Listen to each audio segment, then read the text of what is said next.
Hi అండి. పాలకూరతో పప్పే కాకుండా సింపుల్గా ఇలా పాలకూర టమోటా కర్రీ చేసుకోండి. రైస్లోకి చపాతీలోకి చాలా రుచిగా తినేయచ్చు. మరి స్టవ్ వెలిగించుకొని కడాయి పెట్టుకొని ఒక 2 టేబుల్ స్పూన్లు ఆయిల్ వేసుకొని ఒక పావు స్పూన్ ఆవాలు, ఒక హాఫ్ టీ స్పూన్ జీలకర్ర, ఒక టీ స్పూన్ మినపప్పు, అలాగే కొంచెం శనగపప్పు, ఒక ఎనిమిరపకాయలు తుంచేసుకొని ఒక రెమ్మ కరివేపాకు వేసుకొని ఈ పోపు కొంచెం దోరగా వేపుకోండి. ఇలా కొంచెం వేగాక ఒక 2 ఆనియన్స్ అండి చిన్నవి, కొంచెం చిన్న చిన్న ముక్కలు కట్ చేసుకొని ఇలా ఆయిల్ వేసుకొని కాసేపు వేపుకోండి. ఇలా కాస్త ఆయిల్లో వేపుకొని ఇప్పుడు పైన మూత పెట్టేసి కాసేపు మగ్గనివ్వాలండి. చూడండి కాస్త బాగా మగ్గాయి. ప్లేట్ తీసి ఇవన్నీ బాగా ఇలా కలిపేసుకోండి.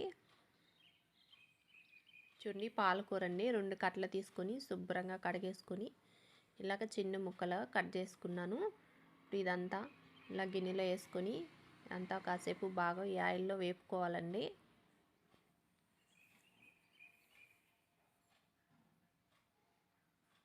ఇలా వేపుకొని పైన ప్లేట్ పెట్టేసి కాసేపు ఈ ఆకుని బాగా మగ్గనివ్వాలి. చూడండి బాగా మగ్గి ఉడికింది కదా.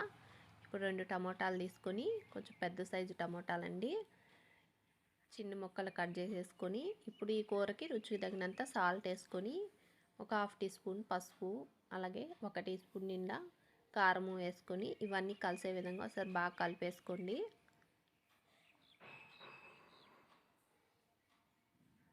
ఇలా అంతా బాగా కలుపుకొని పైన ప్లేట్ పెట్టేసి టమోటాలంతా బాగా సాఫ్ట్గా మగ్గేంత వరకు మగ్గించుకోవాలండి.